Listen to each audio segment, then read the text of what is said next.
তা আমরা সাজেস্ট করব যে আপনারা এই 100% অর্গানিক সার্টিফাইড অর্গানিক একদম 100% কেমিক্যাল মুক্ত ব্ল্যাক রাইস এটা খাবেন। এবং এটা কতটুকু খাওয়া যায় আপনি অবাক হবেন শুনলে, যে 1 কাপ রান্না করলে বা 1 বাটি রান্না করলে এ দিয়ে মনে হয় 6-7 দিন চলে যাবে, এরকম অবস্থা। কারণ আমি যখন খাই দেখি যে বাটির ভাত বাটিতেই থেকে যায়, আমি বলি আবার ফ্রিজে ঢুকাও। আবার এই ভাতটা আবার মজা কি, যে আপনি ফ্রিজে রেখে গরম করে খেলে আরও এটা উপকার বেশি পাওয়া যায়। তাতে রেজিস্ট্যান্স স্টার্চের মাত্রা বেড়ে যায়।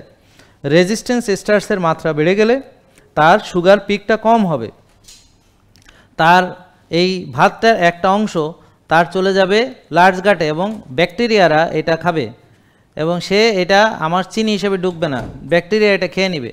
তারপরে অনেক সময় দেখবেন আস্ত ভাত বেরিয়ে যাচ্ছে এবং এই ভাতগুলো আবার পানিতে ভাসে। তো আপনারা যারা রেগুলার ব্ল্যাক রাইস খান দেখবেন কিছু কিছু ভাত আপনার পায়খানার সঙ্গে বেরিয়ে যায় এবং পানিতে ভাসে, কিন্তু এমনি এই চাল পানিতে ডুবে যায়। তাহলে ওই ভাসছে কেন? কারণ হচ্ছে ওর ভিতরের যে নির্যাস সেটা আমাদের ব্যাকটেরিয়ারা সেবন করে ফেলেছে।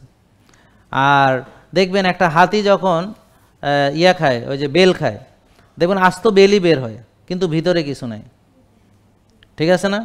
আপনারা মনে হয় দেখেন নাই, হাতি যখন বেল খায় এবং হাতির মানে যখন এটা দেখবেন বের করে পেট থেকে বের হয় সেটা স্টুল হিসাবে, তখন দেখবেন যে আস্ত বেল বের হচ্ছে কিন্তু ওই বেলের ভিতরে কিছু নেই। বুঝেন নাই কথা?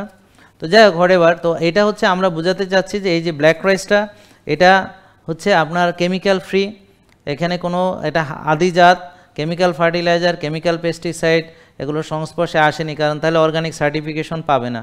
নন জিএমও 100% সার্টিফাইড অর্গানিক।